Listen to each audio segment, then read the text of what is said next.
Módulo de gestión de riesgo financiero presentado por Mariela Obonaga Ibáñez. Dentro del módulo de gestión de riesgo financiero tenemos los distintos tipos de riesgo y sus impactos sobre las empresas. También podemos mostrar todas las probabilidades de riesgos y la ocurrencia de un evento le puede producir grandes pérdidas monetarias para la compañía.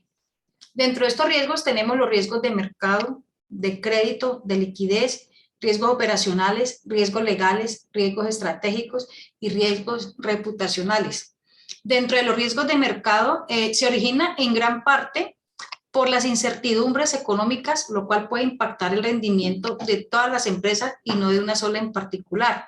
Por ejemplo, una empresa que se dedique a importar sus insumos y pagando pues a una moneda diferente a la moneda local, y al venderlo, lo vende en su moneda local, el producto final como tal, pero si esta moneda se devalúa, ¿sí? Ocasiona pérdidas que van a impedir que pueda tener el cumplimiento de todas sus obligaciones financieras. Tenemos el riesgo de crédito como tal. En este riesgo de crédito tiene una importancia trascendental. Este riesgo se refiere prácticamente a la posibilidad de que un acreedor reciba su pago de un préstamo o que lo reciba en una forma en plazos muy atrasados. Entonces, el riesgo del crédito como tal es entonces una manera de determinar la capacidad que tiene un deudor para cumplir con sus obligaciones de pago. Riesgo de liquidez. El riesgo de liquidez consiste justamente en eso, en la posibilidad de que una empresa no consiga cumplir con sus compromisos. Y una de esas causas posibles es la mala administración y gestión de su flujo de caja. Una compañía puede tener grandes activos en su patrimonio, ¿sí? Pero también al mismo tiempo un grande riesgo de liquidez, porque es muy costoso vender esos activos y volver a subsanar los costos y los gastos al corto plazo. Tenemos el riesgo operacional y en el riesgo operacional tenemos que hay diferentes clases de riesgo operacionales, siendo estos riesgos que suceden con falta de controles internos dentro de la compañía, dentro de la empresa. Fallas tecnológicas, malas administraciones, errores humanos o la falta de capacitación de sus empleados. En consecuencia, este riesgo siempre desemboca a una pérdida financiera para la compañía. Tenemos el riesgo operacional también adicional que puede medir objetivamente de manera precisa debido a que ha sido creado con un histórico o con fallos de clase y reconocer la posible conexión entre ellos, como lo explicamos anteriormente. Tenemos riesgo legal y el riesgo legal cuando hay vacíos legales que causen incumplimientos de contratos referente a la realización de cambios sensitivos en sus legislaciones. El riesgo estratégico también se define como el impacto y futuro en los ingresos y el capital que podrán surgir de las decisiones adversas de los negocios, la aplicación indebida de las decisiones o la falta de la capacidad de respuesta a los cambios de la industria. El riesgo reputacional se define como aquel que provoca una pérdida potencial en el capital financiero, capital social y o participación del mercado debido a daños relacionados con la reputación de la empresa. En la presentación de los riesgos financieros, ¿cierto? Debemos contemplar que ante la situación actual de la crisis globalizada, ¿cuáles son los riesgos más probables que ocurran? Y ante la situación actual, ¿qué estrategias para mitigar el riesgo financiero deben de considerar las empresas? De no tomar las medidas rápidas ante la situación actual, ¿cuáles serían los impactos de los diferentes tipos de riesgos? El primer punto, ante la situación actual de crisis globalizada, ¿cuáles riesgos son más probables que ocurran? Pues realmente la incertidumbre existe siempre que no se sabe con seguridad lo que ocurrirá en un futuro. El riesgo de la incertidumbre que importa porque incide en el bienestar de las personas, de la gente. Toda situación riesgosa es incierta. A raíz de la pandemia del COVID-19, se ilustra de una manera muy impresionante la intersección entre la política y la economía y otras consideraciones. Durante mucho tiempo, los expertos en salud pública han venido advirtiendo que el mundo probablemente enfrentaría una grave pandemia e instando a un mayor grado de preparación. Todo gobierno enfrenta decisiones supremamente difíciles a la hora de tomar medidas apropiadas, qué restricciones imponer y cuándo flexibilizarlas, en qué se gastará el dinero y cómo también se va a recaudar y en qué situaciones, cuestiones nacionales pueden limitarse para favorecer la cooperación internacional. También las decisiones deben tener en cuenta las recomendaciones sanitarias, consideraciones económicas y limitaciones políticas. Aquí comenzó todo el efecto dominó que nos hizo llegar al punto en el cual nos encontramos. Dentro de los riesgos más posibles que ocurran, listo, estos 5 temas. Primer tema, tenemos las tasas de interés y la inflación. La inflación de por sí, pues es un fenómeno inmoral. La inflación va a persistir durante el año 2022. La valoración de los activos financieros como la bolsa, la renta fija, se va a mover en relación a los tipos de interés y es la principal fuerza que determina el curso al corto y mediano plazo. La inflación nos afecta a todos a nivel mundial, golpea nuestro poder adquisitivo y es un fenómeno monetario y es un impuesto totalmente invisible e inmoral. Las condiciones financieras nacionales y mundiales más estrictas, con mayores tasas de interés, descarrilan la recuperación de los mercados emergentes. También si hay una subida de tasas de interés, las cosas se ponen más difíciles a la hora de pagar los compromisos financieros.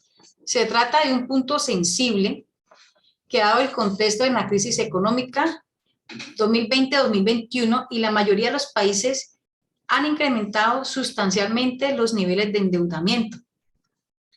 Tenemos los riesgos geopolíticos.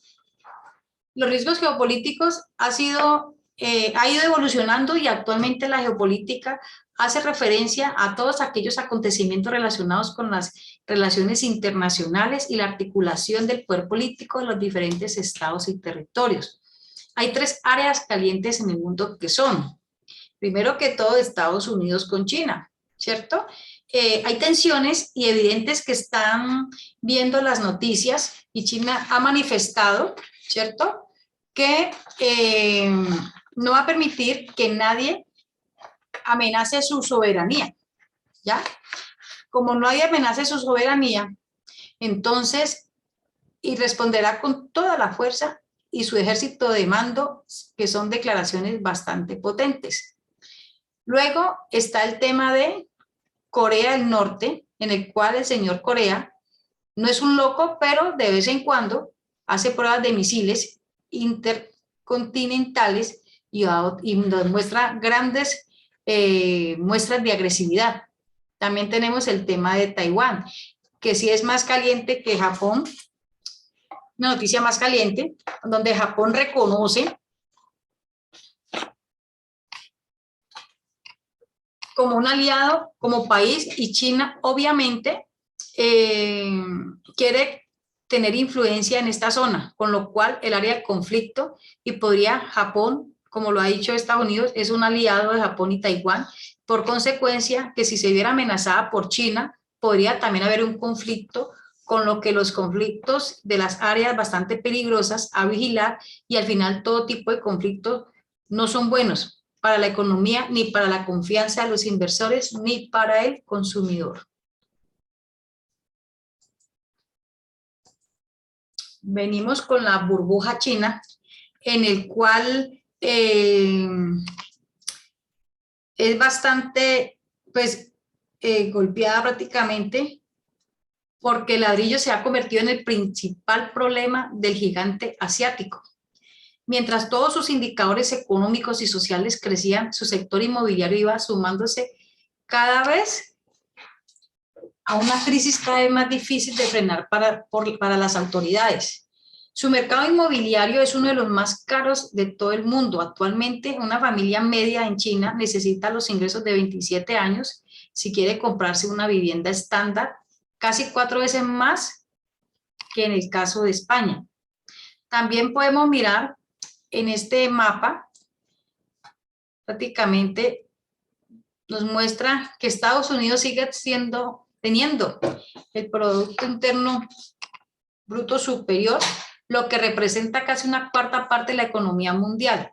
China también siguió aumentando en parte su participación y su Producto Interno Bruto mundial pasando al 15.9 al 16.3. Según las tendencias que tienen hacia el 2024, China tiende a pasar o a quedar igual que Estados Unidos del 16.34 al 24 o pasando este gran comparación del Producto Interno. Tenemos la crisis de la energía. En la crisis de la energía, pues es un tema bastante candente en Europa en los últimos 30 años. Pues ya las noticias están hablando de los diferentes apagones que se pueden dar a nivel mundial. Ya han ido tocando pues estos temas en las redes sociales, en las noticias, así como comenzaron con la pandemia de los virus. Y prácticamente, entonces, si esto resulta que al final, pues la crisis energética se está viendo y afectando a los consumidores, porque a la final la subida de la luz o de la energía es una especie de impuesto porque todo el mundo lo tiene que pagar y todo el mundo lo necesita. Si nosotros vemos en las redes sociales, ya están dando por YouTube y por Google cómo hacer los implementos artesanales para que generen calor. Ya prácticamente la gran mayoría de personas se están preparando para esta crisis de energía o este pronto apagón a nivel mundial que se viene dando. Todos los países del mundo se están preparando para el razonamiento energético que no sabemos cuándo puede pasar. Si en esta pobreza energética, ¿cierto? Al no haber energía, no haber establecimientos abiertos, no haber cumplimiento de suministro, no haber entrega de alimentos, no haber ningún comercio porque no hay energía, las personas se van a quedar sin sustentos y van a ver el incremento en los suministros básicos. Y entra a ver prácticamente falta de dinero, falta de alimentos, falta de empresas que surtan los diferentes suministros, ya sea perecederos, no perecederos, y el cumplimiento pues de las necesidades de cada casa. Tenemos las crisis del transporte. En esta crisis del transporte, antes de la pandemia, ¿sí?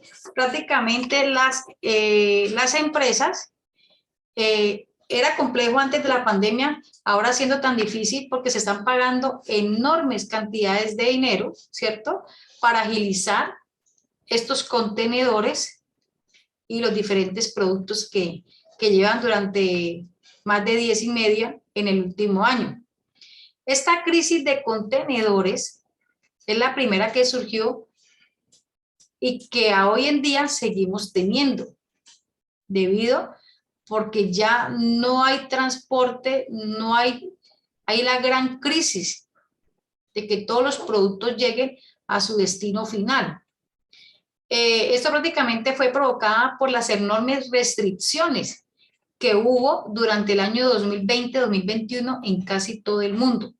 Es más, todas las medidas que se tomaron los gobiernos para frenar el COVID, ¿cierto?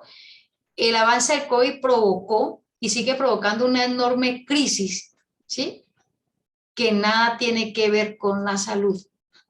Han parado prácticamente el canal de producción, comercialización y entrega de suministros a consumidores finales. Llevamos ya unos meses, por ejemplo, ¿cierto?, en los que la cadena de suministro, es decir, el transporte de las mercancías, ¿sí?, de un lugar a otro, ya sea materias primas o productos, compras en tiendas, se ha descontrolado totalmente. Cuando ya la situación tiende a normalizar, ya como tal, los productos y la cadena de suministro también va a incrementar porque ya viene el consumo. Entonces, esto se tiende a que las empresas y las cadenas, ¿sí?, que surten todos estos suministros, pues colapsen porque no alcanzan a cumplir la producción en un tiempo corto o en un tiempo, pues, que apremie. También, en cualquier parte del mundo, ¿cierto?, usted puede traer materias primas, suministros, en el caso tal de que uno tuviera una ensambladora de carros, y al no poder, o que sea impedido pues el transporte de esas materias primas, o de los repuestos, o de los insumos para yo producir o ensamblar este vehículo, pues no lo va a poder entregar, por ende no voy a percibir tampoco el dinero. Va a haber un paro prácticamente a nivel comercial y va a haber una escasez. Todo esto conlleva a que también tenga incremento sustancial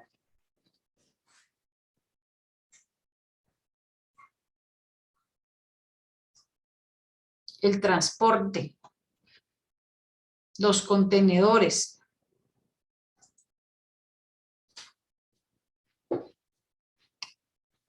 En el quinto tenemos la crisis de los suministros.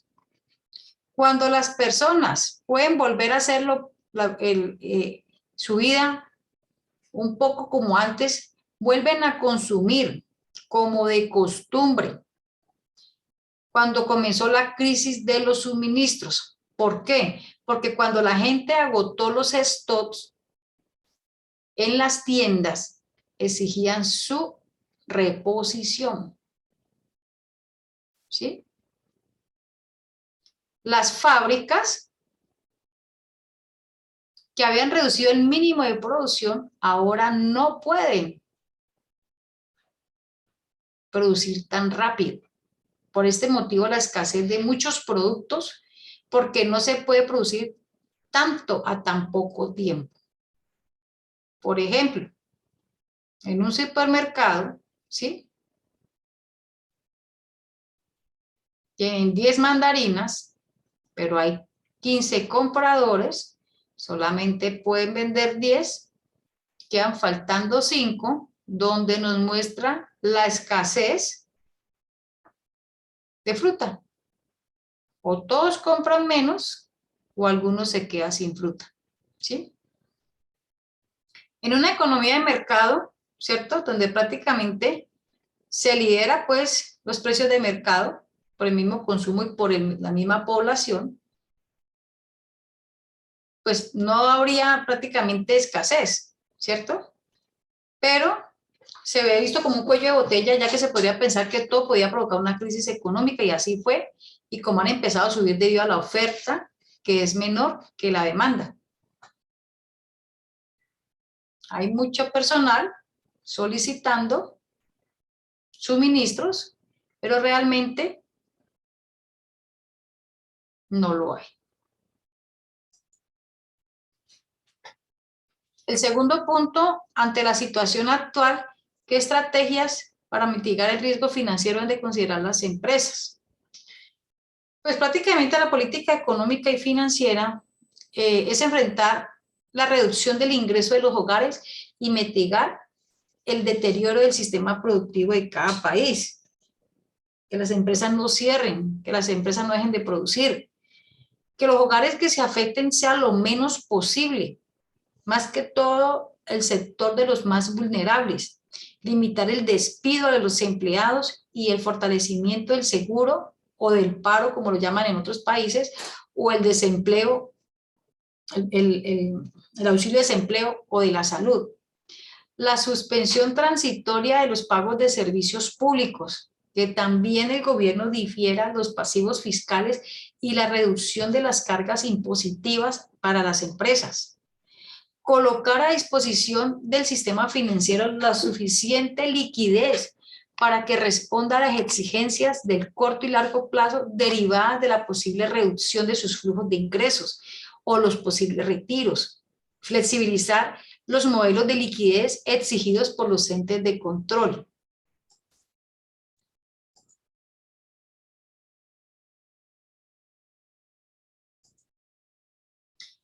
Que se fortalezca el apoyo de los fondos de garantías de los depósitos de cada país, principalmente en las entidades de medianas y pequeñas, tanto bancarias como del sector privado, del sector cooperativo, del sector solidario, que se puedan requerir ayudas para solventar los problemas de solvencia y especialmente estar dispuestos a capitalizar algunas empresas estratégicas del sector. Por ejemplo, Estados Unidos tiene medidas sanitarias y entrega valores económicos para cada familia. Que las ayudas que da Colombia realmente lleguen a todas las familias, que realmente lleguen a que todos sean subsidiados, más que todo en el caso de los más vulnerables. Corea creó subsidios salariales para pequeños comercios y asignaciones para el cuidado del hogar. Italia extiende plazos para el pago de los impuestos y para las empresas afectadas. China suspende en forma temporal el pago de las contribuciones de seguridad social para las empresas. La flexibilidad laboral y el apoyo profesional a todos los empleados. Este tercer punto dice, de no tomar las medidas rápidas ante la situación actual, ¿cuáles serían los impactos de los diferentes tipos de riesgos? Entonces, uno de los impactos es que a raíz del distanciamiento social, cuidar nuestras vidas hace que la economía se vuelva más lenta, porque no hay producción, porque no hay rotación de la cadena de suministros, porque al no haber rotación no hay transporte, no hay producción. Genera impactos significativos en nuestros hábitos de consumo. ¿Por qué? Porque ya las personas no van a un cine, las personas no van a un restaurante, las personas no van a fuentes de soda, las personas no van a los almacenes para comprar ropa, las personas no van a los almacenes, por ejemplo, en el caso de los que ejercen el ciclismo, no van a hacer el consumo de los repuestos de las bicicletas, en el caso de las personas que también hacen deporte extremo, ¿sí? Las personas que tienen trabajo pesado, en el caso tal de que se les gasten sus botas, ya el empleado o la persona que necesita este suministro no va a ir a los almacenes a comprar. Entonces, todo ya las personas están comprando prácticamente a través del mercado electrónico y estos sitios, como no se volvieron a visitar, pues también caen en la bancarrota, como dice el cuento. ¿Por qué? Porque no hay circulación comercial ni atención al público. Cantidades de empresas de servicios públicos, cantidades de empresas de servicios profesionales, servicios de restaurantes, servicios de atención a cliente, quebraron precisamente por el distanciamiento social. Existe demasiada economía informal en sectores no regularizados, más del 70% en Latinoamérica. Existe imposibilidad de trazabilidad por el recaudo de los impuestos y parte social por lo de la pandemia. El principal aportante del Producto Interno Bruto es el recaudo de los impuestos, que representa más o menos el 17% y obliga a que quienes paguen más impuestos paguen más para cubrir los momentos de crisis. El Estado va a tener que buscar otras fuentes de financiación para cubrir las necesidades y obligaciones constitucionales. Las empresas en la presentación de sus estados financieros tienen que divulgar la información de lo que están haciendo y cómo la están pasando y cómo están siendo afectados por la pandemia. En las empresas en marcha y liquidez obliga a que las normas internacionales de información financiera se evalúen y si pueden seguir o no operando un año después de la emisión de los estados financieros y cómo lo van a afrontar este reto. Deben de publicar si realmente pueden cumplir con sus proveedores, deben realmente informar si pueden también cumplir con el requerimiento para sus clientes, con el suministro, con la venta de sus productos. Las posiciones de los flujos de caja. Es un horizonte máximo de 3 meses y un monitoreo semanal y recomendado casi diario para determinar qué situaciones se está perjudicando y los posibles incumplimientos de las obligaciones financieras, por qué se originan. Ver dónde está el cuello de botella para lo que se está presentando en estos momentos. Los alivios tributarios o laborales que pueden ser una ayuda ahora y complicarnos en el futuro. ¿Por qué? Porque vamos a también a tener una carga laboral futura y una carga tributaria que en un comienzo puede ser un alivio.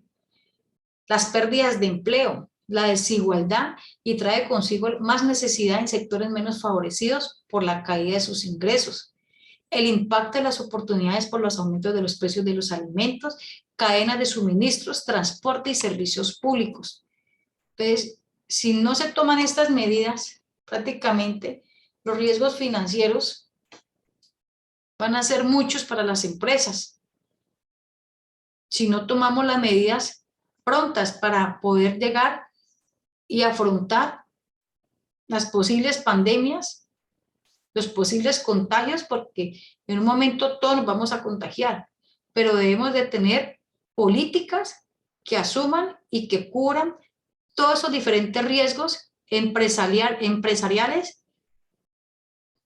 de producción y también en la entrega de suministros para que no sufra tanto la población.